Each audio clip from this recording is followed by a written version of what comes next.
안녕하십니까. 전하택 교수입니다. 이번 시간은 여러분들과 세 번째 선별공정부터 공부를 하도록 하겠습니다. 자, 여러분들 교재 선별공정 파트를 보도록 하십시오. 선별공정에서 선별이라는 게 뭘까요? 선별. 그렇죠. 선택해서 분류하는 것을 우리가 선별공정이라고 그러죠. 따라서 폐기물의 종류에 따라서 선별공정이 여러 가지가 있을 수 있겠죠. 자, 첫 번째 보시면 스크린 분리입니다. 스크린 분리에서 가장 대표적으로 사용되는 게 트랩멜 스크린이거든요. 바로 아래쪽에 보시면 트랩멜 스크린이 있어요. 그러면 스크린 분리에 대해서 먼저 공부를 하고 트랩멜 스크린을 한번 살펴보도록 하겠습니다. 스크린 분리에 보시게 되면 자, 먼저 1번에 보시면 폐기물의 자원화 및 재생 이용을 위해서 사용하는 방법이라고 그랬어요. 따라서 스크린을 통해서 분리를 하게 되면 자원화를 할 수 있는 물질을 분리를 할 수 있다는 거죠. 자, 그리고 재생해서 이용할 수 있는 물질을 분리를 할 수 있다는 그런 뜻이 되겠습니다. 자, 그리고 두 번째, 체의 크기나 체라는 것은 스크린을 뜻하는 거죠. 체의 크기나 폐기물의 부하 특성. 여기서 폐기물의 부하 특성이라는 것은 폐기물의 총량을 뜻합니다. 그리고 지름, 기울기, 회전 속도에 지배되는 분리 방법이다. 자, 그 말은 체의 크기나 폐기물 부하 특성이나 지름, 기울기, 회전 속도에 따라서 선별 효율이 달라진다는 거죠. 그리고 세 번째 보면 주로 큰 폐기물로부터 후속 처리 장치를 보호하거나 재료 회수를 위해서 사용한다고 그랬어요. 그럼 여기서 스크린 분리를 하는 가장 큰 목적이 나와 있는 거죠. 자, 일반적으로 큰 폐기물 같은 경우를 그대로 우리가 주입이 됐을 때는 후속 장치가 파손이 될 수가 있어요. 따라서 스크린 분리를 통해서 큰 폐기물을 미리 처리를 하게 됩니다. 처리를 하게 되면 후속 장치를 보호하게 되고 그리고 재료를 회수할 수 있는 장점을 가지게 되는 거죠. 따라서 이런 목적에 의해서 분리를 했을 때 스크린 분리를 많이 사용하게 됩니다. 자, 말씀드린 것처럼 스크린 분리의 가장 대표적인 게 트로멜 스크린이에요. 그러면 트로멜 스크린의 특징을 한번 살펴보겠습니다. 자, 보시다시피 원통으로 이루어져 있습니다. 자, 원통으로 이루어져 있고 통에 구멍이 뽕뽕뽕뽕 나와 있죠. 자, 그러면은 폐기물을 주입을 해요. 폐기물을 주입을 했을 때 회전을 시킵니다. 회전. 자, 여기서 회전을 시켰을 때 회전은 어느 정도를 시키느냐 하면 11에서 13rpm이에요. 그럼 여러분들이 여기서 rpm이라는 걸 알아야 되겠죠. rpm의 단위는 뭐냐 하면 분당 회전소예요. 그래서 1분당 회전하는 속도를 우리가 rpm으로 표기하는 거죠. 자, 그래서 1분당 11회에서 13회 정도 회전을 시킨다는 소리예요. 그래서 너무 빠른 속도로 회전을 시키고 또는 너무 느린 속도로 회전을 시켜도 선별이 잘 안 되는 거죠. 따라서 가장 적정한 회전 속도가 필요한 거예요. 그리고 스크린의 개방 면적은 53% 정도. 자, 그리고 보시다시피 우리가 트로멜 스크린 자체가 경사가 지어 있어요. 그죠? 따라서 경사를 수평으로 할 것이냐, 어느 정도 경사를 줄 것이냐. 경사를 너무 크게 주게 되면 트로멜 스크린 안에 폐기물을 주입했을 때 경사가 너무 크기 때문에 선별이 잘 안 되고 그대로 미끄러져서 내려오는 경우가 있거든요. 따라서 가장 적정한 경사도는 2에서 3도 정도가 됩니다. 자, 그리고 스크린의 길이는 어느 정도가 되느냐 하면 4.0m예요. 그래서 트로멜 스크린의 운전 조건에서 개방 면적이나 경사도, 회전 속도, 길이 같은 경우에서는 상당히 중요하겠죠. 따라서 여러분들 시험에서도 출제가 잘 된다고 생각을 하시면 돼요. 자, 문제 23번을 보겠습니다. 트로멜 스크린의 전형적인 운전 특성으로 틀린 것은 가번의 스크린의 개방 면적은 53% 맞습니다. 나번의 경사도는 15에서 25도가 아니고 몇 도죠? 2에서 3도라고 그랬어요. 따라서 나번이죠. 나번의 회전 속도는 11에서 13rpm 그리고 길이는 4.0m. 정답은 나번입니다. 자, 그리고 두 번째 보시게 되면 트로멜 스크린의 선별 효율에 영향을 주는 인자예요. 자, 여기서 선별 효율이라는 것은 얼마만큼 선별이 잘 되었느냐를 판단하는 값이죠. 그래서 선별 효율이 우수하게 되면 장치가 우수한 거고 선별 효율이 낮아지게 되면 선별이 잘 되지 않는다는 뜻이에요. 따라서 이런 선별 효율에 영향을 주는 인자, 다시 말해서 어떤 요인이 있느냐는 거죠. 자, 첫 번째 보시면 회전 속도가 있습니다. 회전 속도. 적정한 회전 속도가 있어야 되겠죠? 자, 그리고 폐기물의 부하. 폐기물을 뭐라는 것은 스크린을 통해서 처리하고자 하는 폐기물의 총량을 이야기합니다. 자, 그리고 경사도, 그리고 체의 눈의 크기, 그리고 길이, 그리고 직경 등이 있어요. 그래서 이런 내용 같은 경우에서는 우리가 한 번 정도만 유심히 살펴보시게 되면 답을 쉽게 찾아낼 수가 있습니다. 자, 예시 24번 문제를 보시면 도시 폐기물의 선별 작업에서 사용되는 트레멜 스크린의 선별 효율에 영향을 주는 인자로 틀린 것을 찾으시오 돼 있죠. 가번의 진공 속도, 나번의 폐기물 부하, 다번의 경사도, 라번의 체의 눈의 크기. 스크린 같은 경우에서는 구멍이 뻥뻥뻥뻥 뚫려가 있죠. 그래서 진공하고는 관계 있을까요? 없을까요? 관계가 없죠. 따라서 정답은 가번이 정답이 되는 거죠. 자, 그리고 세 번째 내용을 보시게 되면 자, 트르멜 스크린입니다. 트르멜 스크린에 대한 특징이 나와 있어요. 시험상에서도 다음 중에서 트르멜 스크린에 대한 특징으로 잘못 설명된 것을 찾으시오 이렇게 해서 시험에서 상당히 자주 나오기 때문에 우리가 열심히 공부해야 되는 파트 중에 하나입니다. 자, 첫 번째 보시면 스크린 앞에 분쇄기를 두어서 분리된 폐기물을 분쇄함으로써 입도를 균일하게 한다고 그랬어요. 그러면 여기서는 우리가 분쇄기라는 것은 파쇄를 할 수 있는 기기를 분쇄기라고 하잖아요. 따라서 트루멜 스크린을 설치를 했을 때 트루멜 스크린을 앞에 분쇄기를 설치할 것이냐 뒤에 설치할 것이냐를 시험에서 출제하기 때문에 반드시 여러분들이 기억을 해야 돼요. 그러면 지금 제 손이 지금 스크린이에요. 그럼 이렇게 스크린이 있는데 여기서 폐기물이 들어온단 말이에요. 그리고 이렇게 빠져나간다고 가정을 합시다. 그러면 스크린이 이렇게 회전을 하면서 스크린에 뽕뽕뽕뽕 구멍이 나가 있는 그 직경보다 작은 것들은 빠져나오고 큰 것들은 스크린 안에 그대로 머물게 되겠죠. 그래서 선별을 하려고 하면 다시 말해서 분쇄기를 이용해서 파쇄를 했을 때 스크린 전에 파쇄를 해야지 우리가 효율적인 선별이 가능하겠죠. 따라서 보시다시피 스크린 앞에 분쇄기를 둔다고 되어 있어요. 앞에. 이거 중요합니다. 그래서 시험상에서 오답으로 출제했을 때 스크린 뒤에 분쇄기를 설치한다 이렇게 문제가 나올 수 있으니까 개념을 잘 기억을 해주세요. 자, 갈로에 보면 스크린에 폐기물을 주입하기 이전에 분쇄기를 두는 것이 효과적이다. 말씀드린 것처럼 일단 폐기물 자체를 분쇄를 하게 되면 스크린을 통해서 우리가 재사용할 수가 있다든지 아니면은 여러 가지 특성에 따라서 분류를 할 수가 있기 때문에 미리 분쇄를 하는 것이 중요하다는 거 꼭 기억하세요.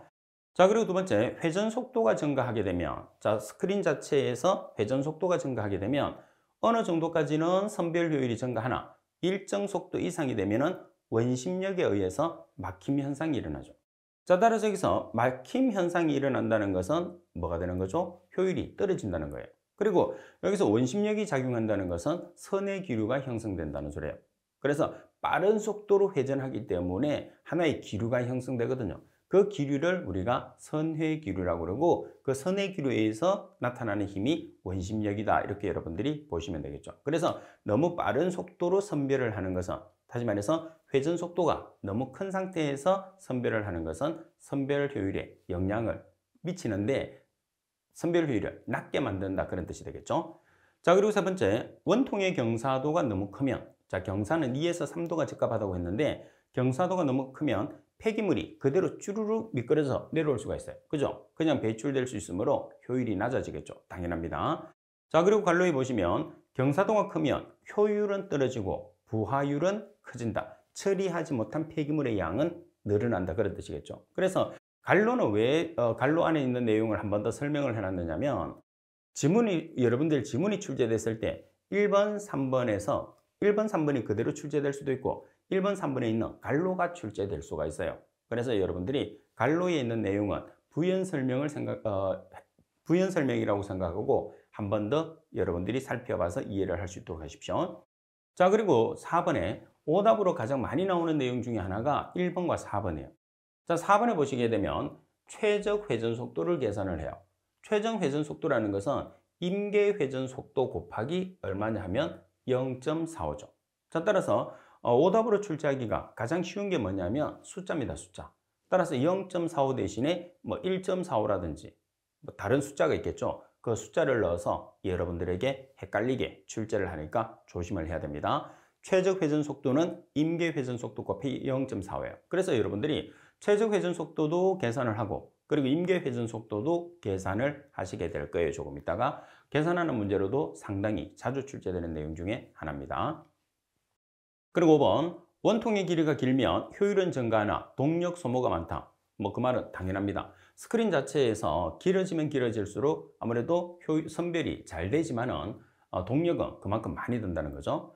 그리고 스크린 중에서 선별 효율이 우수하고 유지 관리상 문제가 적다. 그래서 트랜멜 스크린을 일반적으로 가장 많이 사용한다 이렇게 보시면 되겠죠. 자, 여기에 관계되는 예시 문제가 25번 문제입니다. 자, 25번. 트랜멜 스크린에 관한 내용으로 틀린 것은 가번의 원통 회전 속도가 어느 정도까지 증가할수록 선별 효율이 증가하나 그 이상이 되면 막힘 현상이 일어난다.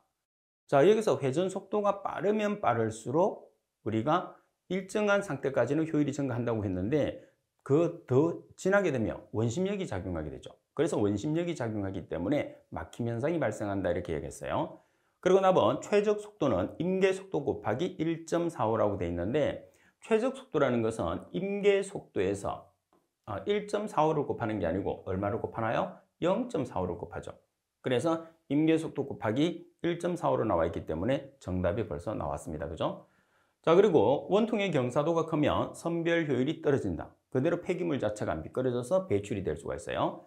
그리고 스크린 중에서 선별 효율이 우수하며 유지 관리상의 문제가 적다. 따라서 나번이 정답. 특히 여러분들 말씀드린 것처럼 최적 속도를 계산을 우리가 한단 말이에요. 그래서 최적 속도와 임계 속도를 계산을 하기 때문에 임계 속도만 계산이 되게 되면 최적 속도는 우리가 얼마를 곱하면 0.45를 곱하게 되면 최적 속도가 계산이 되기 때문에 반드시 식 자체를 정리를 해 두셔야 됩니다. 자, 그래서 계산하는 문제와 이론 문제로 같이 출제되는 문제라고 보시면 되겠죠. 그러면 계산하는 문제로 우리가 한 번 더 정리를 해보겠습니다. 4번에 보시면 트랜멜 스크린의 임계 속도식이에요. 그럼 여기서 임계 속도식은 반드시 여러분들이 기억을 해 놓으셔야 됩니다. 지금 우리가 공부하는 필기뿐만 아니고 실기에서도 자주 출제되는 계산하는 문제이기 때문에 여러분들이 꼭 기억을 해 주셔야 되는데, 자, 여기서 먼저 NC입니다. NC. NC라는 것은 뭐냐면 임계 속도예요. 자, 그리고 나타내는 단위는 RPM입니다. 자, RPM은 어떤 단위를 쓴다고 그랬죠? RPM이 의미하는 것은 분당 회전수입니다. 1분당 몇 회가 회전이 되느냐. 그죠? 자, 따라서 분당 회전수가 RPM이라는 걸 꼭 기억을 하고, 여기서 여러분들이 사용하는 공식은 뭐 두 가지다. 아무거나 사용하시면 돼요. 그래서 보통 지금 줄쳤던 이 식을 많이 쓰죠. 자, G라는 것은 중력 가속도예요. 중력 가속도는 여러분들 안 주어집니다. 그래서 반드시 여러분들이 암기를 하고 계셔야 돼요. 자, 중력 가속도는 9.8m/s의 제곱입니다. 단위는 m/s의 제곱, 값은 9.8이에요. 그래서 정해져 있습니다. 나누기 4, 파이의 제곱. 파이라는 것은 3.14인데 계산기에 파이가 있기 때문에 그대로 사용하시면 돼요. 자, 그리고 R이라는 것은 뭐냐면 스크린의 반경입니다. 따라서 계산을 해주시는데 지금 여기 보시면 곱하기 60을 했어요. 곱하기 60을 하는 이유가 뭘까요? 그럼 곱하기 60은 항상 곱하기 60이 들어가느냐? 들어가야 됩니다. 그 이유가 뭘까요? 자, 우리가 계산하는 게 뭐죠? NC. 임계 속도의 RPM의 시간 단위가 뭐죠? 분이에요. 자, 그런데 지금 여기에서 시간 단위가 들어가 있는 게 하나 있죠. 뭐예요? G, 중력 가속도. 자, 중력 가속도의 시간 단위가 뭐예요? 세크. 그래서 지금 이렇게 계산을 하면 시간 단위가 세크가 나온단 말이에요. 세크를 분으로 환산하기 위해서 1분은 60초. 그래서 60을 곱해서 분으로 환산하는 거죠. 그래서 시간 단위를 분당으로 바꿔야지 뭐가 되는 거죠? RPM이라는 단위가 나오게 되는 거죠. 그래서 RPM의 단위가 분당 회전수라는 것을 여러분들이 반드시 숙지를 해야 되겠죠. 그리고 곱하기 60이라는 의미를 알아야지 여러분들이 공식을 외웠을 때 안 헷갈리는데 60이 왜 사용하는지를 모르면서 외우게 되면 여러분들이 혼돈이 올 수가 있다는 거죠. 자, 그리고 오른쪽 식을 사용하든 왼쪽 식을 사용하든 관계없어요. 제가 주로 사용한 것은 왼쪽 식을 주로 사용을 해놨습니다. 자, 문제 26번에 보시면 직경이 2.7m인 트랜멜 스크린의 임계 속도를 계산하시오. 자, 그러면 임계 속도를 계산하는 공식이 있었어요. 그죠? 자, 그러면 G라는 것은 중력 가속도. 중력 가속도는 얼마죠? 9.8m/s의 제곱. 나누기 4 곱하기 파이의 제곱. 파이 말씀드린 것처럼 우리가 사용되는 계산기는 공학용 계산기를 사용하잖아요. 공학용 계산기에서는 파이가 그대로 있습니다. 그래서 파이를 그대로 사용하십시오. 곱하기 R이죠, R. 여기서 R이라는 게 뭐죠? R이라는 것은 반지름이에요. 자, 그런데 지금 이 R이라는 것은 직경 나누기 2가 되는 거죠. 그런데 지금 문제에서 주어진 값이 얼마로 주어졌느냐 하면 2.7m로 주어졌어요. 그래서 R을 계산하기 위해서는 2.7m 나누기 2가 되는 거죠. 따라서 여기까지 하게 되면 시간 단위가 세크가 되는 거죠. 따라서 분으로 환산하기 위해서 곱하기 60을 했다는 것을 반드시 숙지를 해야 됩니다. 세크는 여기저기 중력 가속도의 시간 단위라고 했어요. 따라서 계산을 하시게 되면 25.73 rpm이라는 값이 나오게 되겠죠. 따라서 계산하는 문제 같은 경우에는 여러분들이 반드시 계산을 해보셔야 돼요. 계산을 해서 계산값이 정확하게 나오는지 안 나오는지 계산기를 통해서, 공학용 계산기를 통해서 반드시 여러분들이 숙지를 해주시고, 그리고 여러분들이 공학용 계산기 같은 경우에는 큐넷에 들어가시면 우리가 원서를 접수하고 자기장이 공개되는 모든 사이트가 큐넷에 있습니다. 그래서 큐넷에 접속을 하시게 되면 아직까지 여러분들이 사용하는 계산기가 큐넷에서 공지하고 있는, 큐넷에서 사용할 수 있는 시험장에서 사용할 수 있는 계산기를 공지를 해뒀어요. 그래서 그 시험장에서 사용할 수 있는 계산기인지 아닌지를 확인을 먼저 해주셔야 돼요. 그래서 그 넘버가 정확해야 됩니다. 따라서 큐넷에서 공지하는 계산기만 여러분들이 시험장에서 사용할 수 있다는 거 꼭 기억을 해주세요. 그런 다음에 계산기는 자주 사용을 해 보셔야 됩니다. 그래야지 안 헷갈려요. 자, 그리고 여러분들 5번에 보시게 되면 트루멜 스크린의 최적 속도식입니다. 최적 속도식. 자, 그러면 최적 속도식이라는 것을 우리가 NS로 표시를 해요. 자, NS라는 최적 속도는 NC 곱하기 0.45입니다. 이 0.45는 이론적인 내용으로도 자주 나오고 지금처럼 계산하는 문제도 자주 나온다고 그랬죠. 여기서 NC라는 것은 뭐냐면 임계 속도예요. 그러면 지금 여러분들 예시 26번에서 계산한 임계 속도만 계산을 하게 되면 최적 속도는 우리가 얼마를 곱해주면 되죠? 0.45를 곱하게 되면 바로 계산할 수 있어요. 따라서 지금 26번 문제에서 NS를 계산을 한다. 자, NS라는 최적 속도를 계산을 하라고 나와 있으면 지금 우리가 계산된 값이 25.73 rpm이에요. 자, 여기 얼마를 곱하는 거죠? 0.45를 곱하는 거죠. 따라서 0.45를 곱하면 나온 값이 뭐가 되느냐면 NS라는 최적 속도가 되는 거예요. 그래서 결론적으로는 뭐냐면 속도는 임계 속도를 계산하는 것이 가장 중요하죠. 따라서 임계 속도를 계산한 다음에 그 값에 0.45를 곱하게 되면 바로 최적 속도로 전환이 된다는 것. 그래서 계산하는 문제와 이론 문제에서 상당히 자주 출제되니까 여러분들이 확실하게 숙지를 하고 계셔야 됩니다. 자, 그리고 스크린 중에서 진동 스크린이 있습니다. 진동 스크린. 자, 진동 스크린이라는 것은 뭐냐면 진동을 주어서 우리가 사용하는 스크린인데 건설 현장에 가면 이렇게 모래를 이제 고온 모래로 우리가 이렇게 선별하기 위해서 냇가나 아니면 모래 채취장에서 모래를 채취를 해오잖아요. 그럼 그걸 그대로 건설 현장에서 사용할 수가 없거든요. 거친 모래를 제거를 해야 돼요. 그때 우리가 사용하는 스크린이 진동 스크린입니다. 자, 주로 골재 분리에서 많이 사용을 해요. 자, 그리고 체의 직경을 체경이죠. 체경이 막히는 문제가 발생할 수 있다는 게 진동 스크린의 가장 큰 문제점 중에 하나다. 이렇게 보시면 되죠. 그래서 일반적으로 도시 폐기물을 우리가 선별을 했을 때는 드럼멜 스크린을 많이 사용을 하고, 그리고 골재 분리에 사용되는 것은 진동 스크린이라는 것을 여러분들이 반드시 숙지를 하도록 하십시오. 자, 그리고 또 선별 장치 중에 하나가 뭐냐면 세카트입니다. 세카트 같은 경우에서도 여러분들 시험상에서 상당히 자주 나와요. 그러면 지금 선별 공정 같은 경우에서는 거의 무조건 한 문제 정도 출제된다고 봐야 돼요. 매회. 그만큼 선별할 수 있는 장치의 종류가 많기 때문에 여러분들 시험에서는 출제 빈도가 아주 높다고 보시면 되겠죠. 그 가장 대표적인 예가 드럼멜 스크린, 그리고 지금 하는 세카트, 그리고 몇 가지가 되어 있거든요. 그리고 이렇게 전체적으로 또 출제할 수 있는, 그러니까 선별 공정에서는 무조건 한 문제가 나온다고 생각하고 여러분들이 집중해서 공부를 할 수 있도록 하십시오. 자, 세카트는 어떤 특징을 가지느냐면, 자, 물렁거리는 가벼운 물질. 여기서 물렁거리는 가벼운 물질이라는 것은 보통 뭐를 이야기하느냐면 퇴비를 이야기합니다. 퇴비. 그래서 퇴비는 물컹물컹하잖아요. 그래서 시험상에서 물렁거리는 이렇게 나올 수도 있고 물컹거리는 이렇게 나올 수도 있어요. 이 내용이 그대로 출제되면서 세카트가 시험에서 출제됩니다. 자, 물렁거리는 가벼운 물질로부터 딱딱한 물질을 선별을 해요. 그러면 퇴비 같은 경우에서는 퇴비 속에 여러 가지가 들어있을 수 있겠죠. 돌멩이가 들어있을 수도 있고 유리 조각이 들어있을 수도 있어요. 돌멩이나 유리 조각 같은 경우에서는 딱딱하잖아요. 그래서 퇴비 속에 있는 유리 조각이나 돌멩이를 선별하는 방법이 세카트다. 이렇게 보시면 됩니다. 자, 그럼 어떤 방법으로 우리가 분류를 하느냐면 컨베이어 아시죠? 컨베이어. 자, 경사진 컨베이어를 이용합니다. 경사진 컨베이어를 통해서 폐기물을 주입을 해요. 그럼 폐기물을 주입을 하게 되면 회전을 이제 드럼 자체가 회전을 하는데 회전하는 드럼 위에서 그대로 떨어뜨려서 분류하는 거죠. 그래서 무거운 것들은 바로 아래쪽으로 떨어지고 가벼운 것들은 조금 멀리 떨어지겠죠. 그죠? 그래서 선별하는 방법이 세카트죠.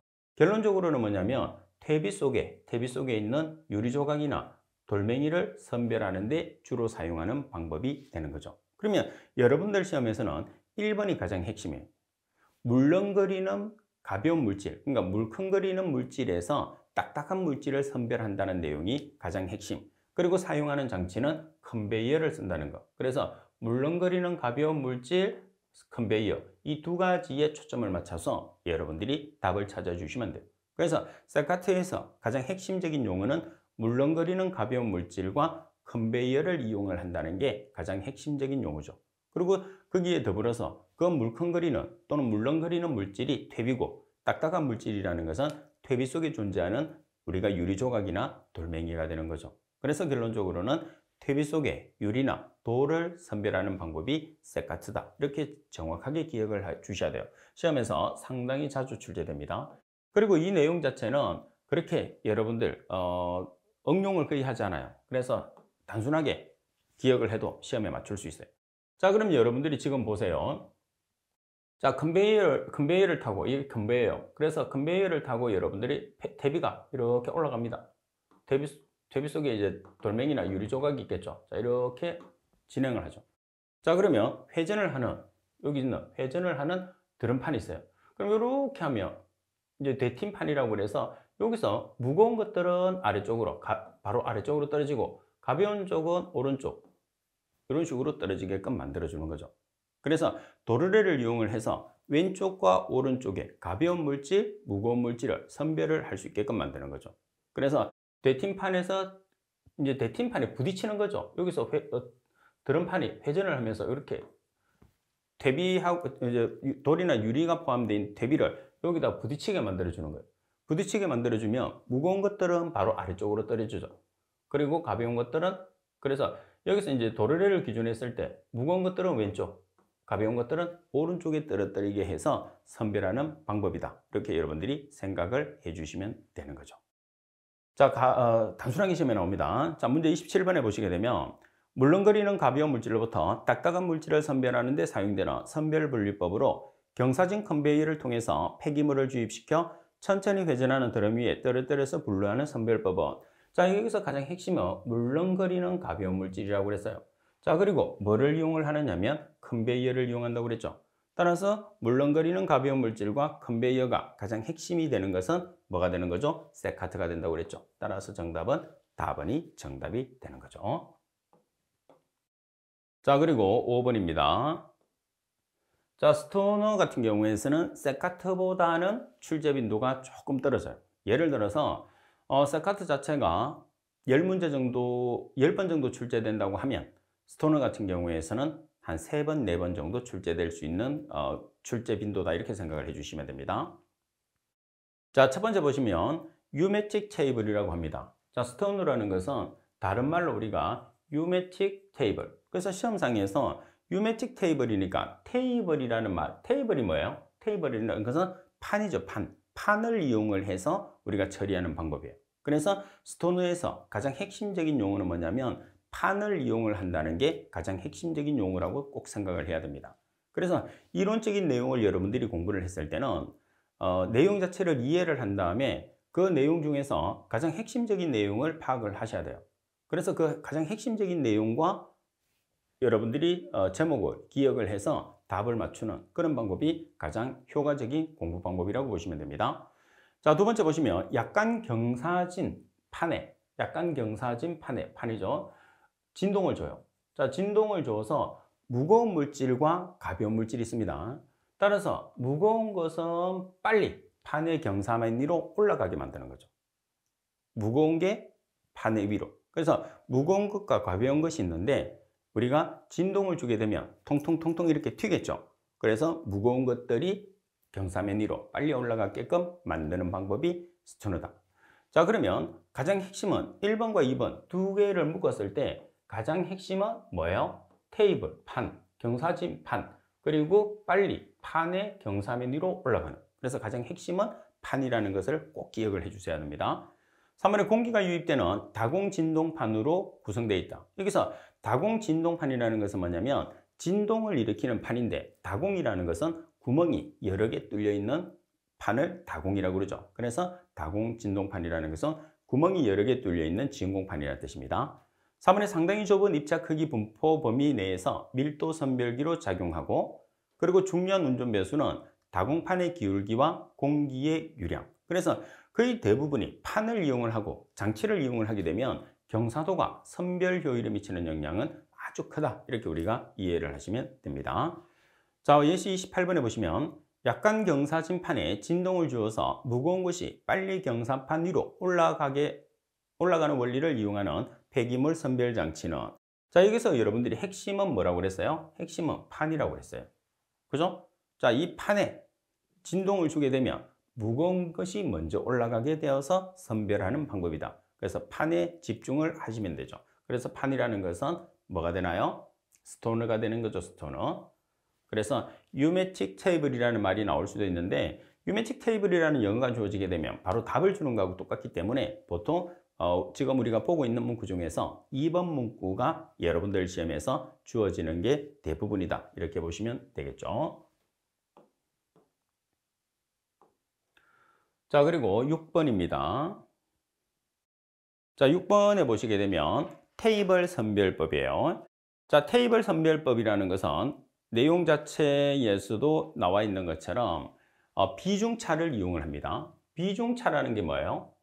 무겁고 가볍고의 차이를 비중이라고 그러죠. 그래서 각각의 물질 자체가 가지고 있는 고유한 비중이 있어요. 그래서 그 비중을 이용해서 선별하는 방법이 테이블입니다. 자, 이번에 어떤 방법으로 우리가 하느냐면 약간 경사진 평판에 폐기물을 올려놓고 좌우로 빠른 진동과 느린 진동을 줘요. 그러면 우리가 유매틱 테이블이라는 방법과 지금 테이블의 가장 큰 차이점이 뭐냐면, 유매틱 테이블이라는 것은 우리가 판을 이용을 하는데 진동을 줘요. 그래서 진동을 줬을 때 무거운 물질이 판에 먼저 올라가게끔 만드는 거잖아요. 근데 여기서 똑같은 이제 판을 이용을 했을 때 판 자체 내에서 여기서는 진동을 줬을 때 두 가지 진동을 줘요. 어떤 진동을 주느냐 하면 빠른 진동과 느린 진동을 주게 됩니다.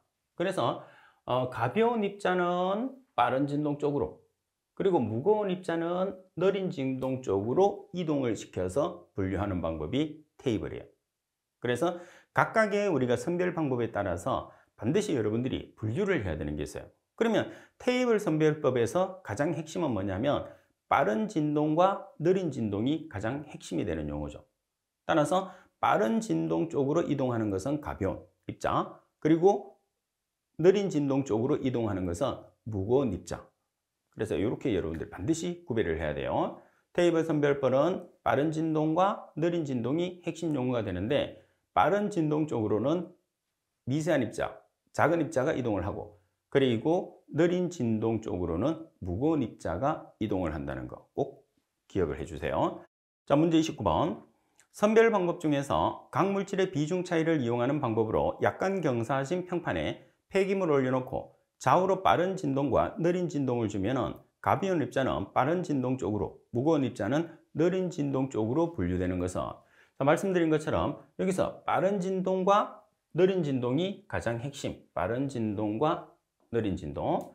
자, 그리고 가벼운 입자는 빠른 진동 쪽으로, 그리고 무거운 입자는 느린 진동 쪽으로 이동을 해서 분류하는 방법이 지금 문제 29번의 가장 핵심인 방법이라고 그랬죠. 자, 따라서 어떤 방법이 되나요? 답번의 테이블이 정답이 되는 거죠. 자, 그래서 여러분들이 내용 자체를 정확하게 숙지를 하려고 하면 그 내용의 핵심을 구별하는 게 가장 중요해요. 그래서 제가 설명되는 그 핵심 위주로 공부를 하시게 되면 무난하게 지금 출제되는 문제를 다 맞출 수 있다고 생각하고 공부를 하시면 됩니다. 자, 이번 시간 수업은 이것으로 마치도록 하겠습니다. 수고하셨습니다.